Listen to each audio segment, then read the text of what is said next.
Welcome back to Unsolicited Bourbon Reviews, episode 88, and today we're going to go ahead and knock out another Penelope selection, and today we're going to go ahead and do Penelope Barrel Strength, which is the private select. So, we've done Penelope before. I know I've mentioned them a lot lately. I think kind of held on to these, not really for any real particular reason, but I'm glad we finally got to do them. We're kind of running out of time here, 12 left, right? So, about this one, so this is a barrel strength. As mentioned, this is a private select, so this is a select barrel. But what's cool about this is this barrel was selected by a content creation group that a bunch of guys who do bourbon, they called Dad's Drinking Bourbon. Yeah, you can really see on the label here, but they have an Instagram account. They're here out of Nashville. I actually met one of the guys, and they actually do really cool barrel selections with some other groups.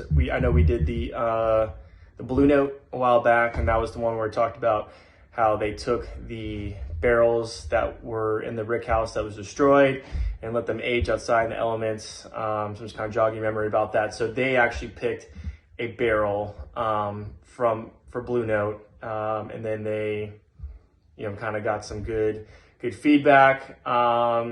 And yeah, so they did a deal with Penelope. So this is actually one of two mash bills, or one of two barrels they did, and this is the Tennessee release. So kind of when we talk about this is a good segue here, when we talk about like these bourbon review guys on YouTube and Instagram, I think this is a prime example. You're seeing a lot more like bourbon reviewers that actually have like Instagram YouTube channels and Instagram pages.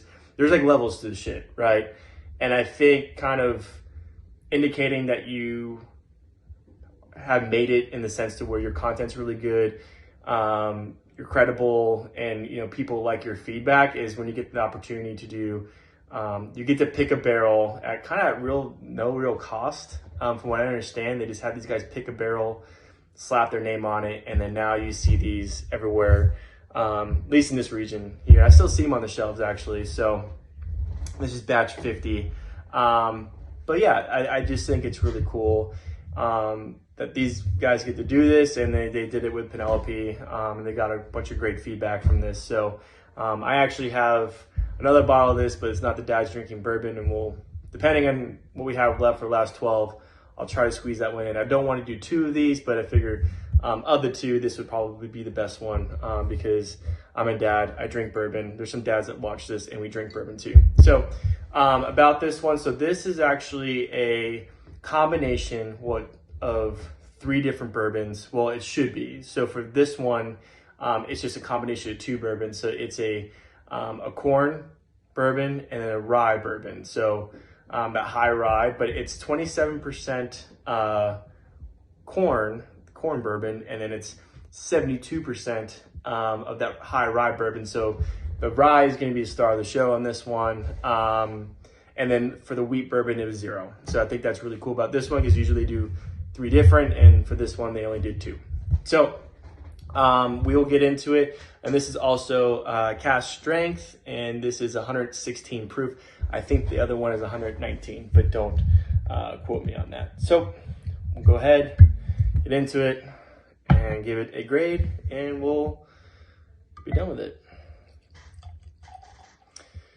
So I believe these are all 4-year finish, 4 to 6 year. I think this one in particular is a 4-year. Penelope is pretty consistent with their 4-year. But part of the finish process, it's finished in a brand new charred American oak barrel. So they took these bourbons and they finished it in a new charred barrel. So they just gave it a little more time in a new finished barrel. So that just kind of explains the process for that matter. And for 116 proof, don't really get a whole lot of ethanol on the nose. Great news, especially when you're doing a barrel strength or a cask strength. You don't want that jumping out of there, smelling super young. I get that charred oak big time on this, and I do get that rye spice. I do kind of get some more traditional. I do get some brown sugar. I do get a little bit of vanilla, but I think because this is a high, 72% of that high rye, I think that's kind of that rye spice is just kind of really jumping out of here, but we'll see if the nose matches, or the palate matches the nose on this. So, all right.